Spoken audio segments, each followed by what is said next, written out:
I metodi compositivi intervengono nella socialità mediante la probabile rettifica di una progressione del materiale sonoro, mentre ogni decisione formante agisce su modi di comportamento, presuppone la perdita di qualcosa che ne è il sostegno, non può sussistere nelle apparenze e la sua riduzione è tuttavia pensabile a condizione che la forza di gravità opponga alla condizione operativa una riflessione sull'assenza.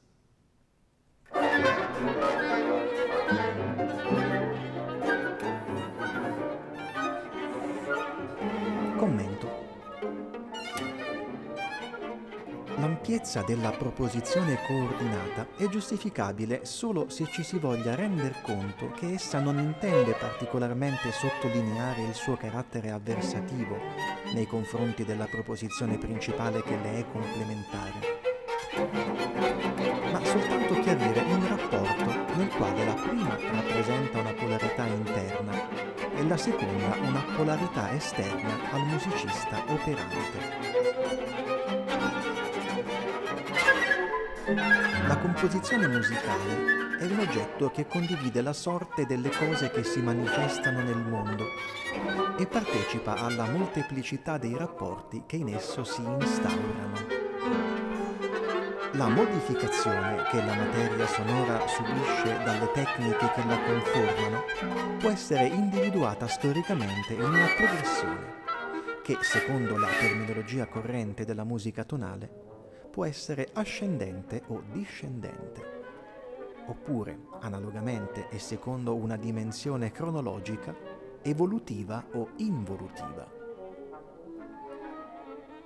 I metodi compositivi agiscono pertanto su una materia sonora che si configura di volta in oggetti che possono partecipare in modo alterno a processi che, considerati formalisticamente, rientrano nella bidirezionalità descritta. Sembra che simili processi siano soggetti a un'azione equilibratrice tra una tendenza accelerante e una ritardante, ma in ogni caso questa non è la sede più opportuna per sostenere e difendere l'una o l'altra delle ipotesi solo apparentemente contrastanti, giacché si ignora una condizione finale alla quale riferire ogni presunto stadio evolutivo o involutivo e, magari, riflettente in sé il proprio rovesciamento.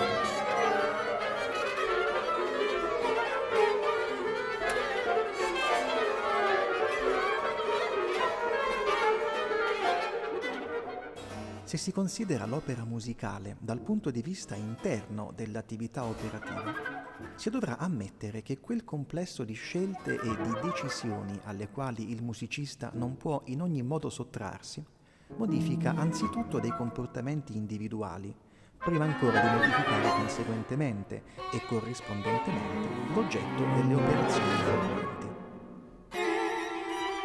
È pur vero che la materia musicale sulla quale si attuano i processi di trasformazione svolge un'attività induttiva piuttosto cospicua nei confronti del musicista operante. Essa svela nella sua inerte ambiguità le sue peculiari qualità strutturali, le affinità, le incompatibilità esistenti nei suoi elementi costitutivi, suggerisce, anzi obbliga a indagare con uguale attenzione su contraddittorie ipotesi di lavoro, ugualmente disponibili ad una certa sottolineatura come a quella che partecipa della natura opposta.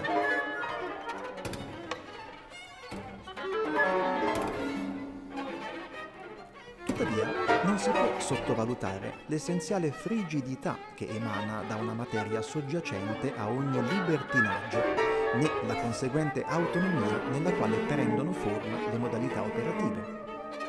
Esse tendono a definirsi attualmente non come un galateo dei gesti convenienti, ma come un astratto codice ludico che esaurisce nella enunciazione delle regole l'attività induttiva esercitata dalla materia e si qualifica a sua volta come un induttore di deformazioni e trasformazioni, ma non riconosce, tuttavia, nella propria esplicita causalità null'altro che un rigido ed estremiato meccanismo di trasmissione.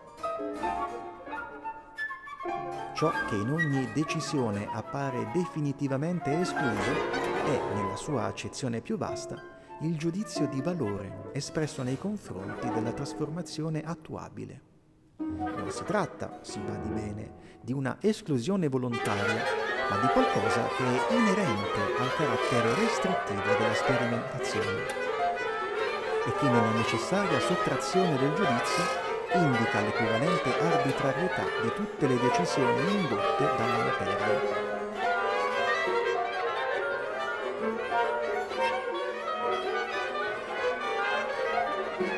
Esse decisioni possono bensì apparire al lettore del testo musicale come un momento intermedio che partecipa nello stesso modo così dell'opera come dell'attività volitiva che segue all'intuizione prima dei rapporti strutturali nel loro possibile divenire.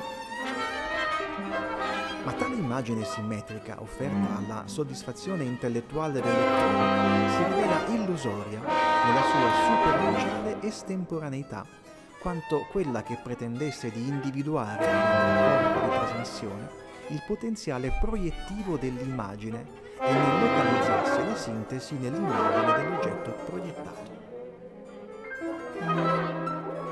Non si tratta infatti che di chiarire ancora una volta il carattere puramente rappresentativo della gestualità compositiva, la sua transitorietà espressa mediante il tempo necessario alle azioni che si devono compiere e coincidente al tempo reale occorrente alla redazione del testo.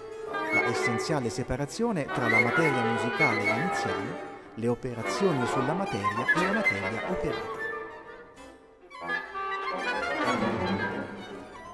Si tratta, inoltre, di diffidare di quella sorta di sincretismo condizionato del pensiero, mediante il quale le tendenze all'unificazione contrastano quelle alla secessione, e nel quale si mistificano le assuefazioni etiche dell'attività mentale, così che apparentamento ed estraniamento finiscono con l'apparire come concetti di per sé assoggettabili a un inconfessato giudizio morale, che esercita violenza e sottrae indifferenza all'alterno avvicendarsi di soluzioni e fissaggi.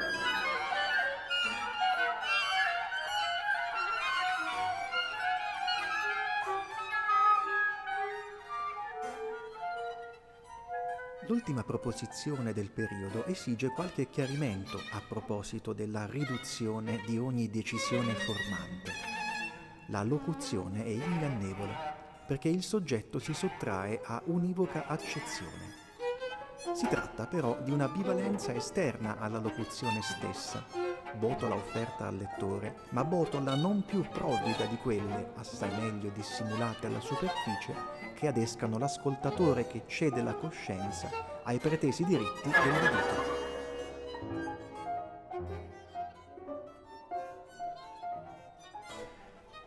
Se la formatività inerente alla decisione operativa è qualcosa che non soggiace alla volizione iniziale, se il moto formante obbedisce, per così dire, ad una legge d'inerzia, se l'atto decisionale formula la legge, ma è assente dalle vicende provocate dal moto, così come la legge sulla caduta dei gravi è estranea agli infortuni che ad essa si riferiscono, apparirà chiaro che la riduzione non potrà in alcun modo sopportare una accezione che implica diminuzione o sottrazione, poiché non di modificazione quantitativa si tratta, bensì di una trasformazione della funzione esercitata dalla decisionalità delle scelte.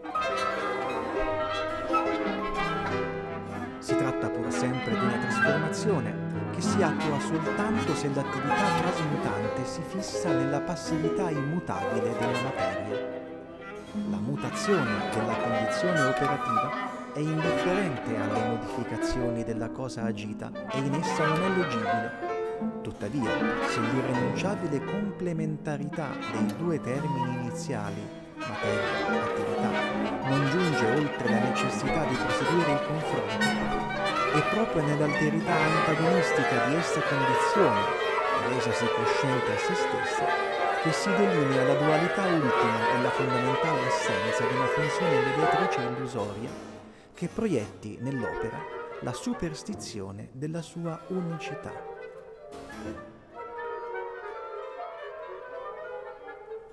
In essa superstizione, il musicista riconosce l'ostacolo che oppone all'osservazione dei propri atti l'appagamento che viene dalle cose, alla fluidità del transitorio la certezza del rispecchiamento, all'incerto cammino un alloggio sicuro.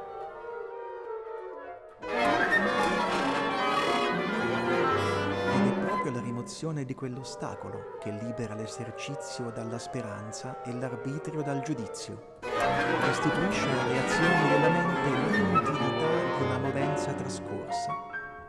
Desta infine l'assenza dal sonno della ragione e dà alle cose l'incertezza che è propria di ciò che appare.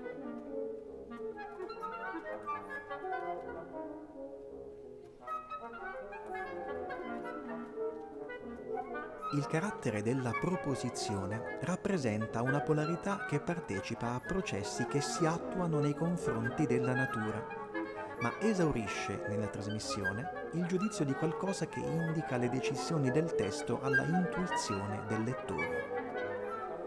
Il potenziale rappresentativo del testo esercita violenza alla locuzione, ma cede alle decisioni operative, non soggiace a una legge, così come la riduzione implica una trasformazione delle scelte. Se l'attività è indifferente a se stessa, la dualità mediatrice riconosce l'appagamento del transitorio che restituisce l'inutilità della ragione alle cose. Essa non condivide la sorte dei rapporti che la conformano e si configura nella bidirezionalità, giacché si considera quel complesso di comportamenti individuali che svolge un'attività cospicua nei suoi elementi costitutivi, come quella che emana da una conseguente forma. Non nell'enunciazione di deformazioni, ma nella sua esclusione è necessaria l'equivalente arbitrarietà dell'opera che, immagine simmetrica dell'oggetto, sottrae la locuzione al lettore assai meglio che la coscienza alla volizione. Se il moto formante formula la legge, una diminuzione della funzione si attua nella passività della condizione operativa e in essa non giunge oltre il confronto di essa condizione e la superstizione dei propri atti. Alla fluidità del rispecchiamento, proprio quell'ostacolo, desta infine l'incertezza che appare. Una polarità interna è la modificazione, che può essere cronologica delle ipotesi che il musicista svela a una materia nella quale le modalità operative possono divenire un rapporto di trasmissione dell'immagine. La sua transitorietà esige una bivalenza esterna, che è qualcosa che obbedisce agli infortuni di una trasformazione che si fissa nell'alterità antagonistica di una funzione illusoria. In essa il musicista oppone la certezza e l'arbitrio alle azioni della mente.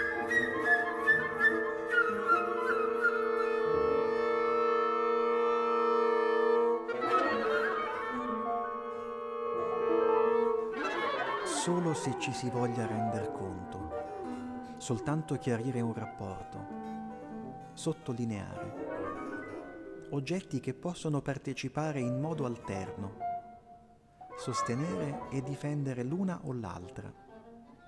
Si ignora una condizione finale alla quale riferire. Si dovrà ammettere. Non può in alcun modo sottrarsi. Modificare conseguentemente. Indagare con uguale attenzione su contraddittorie ipotesi.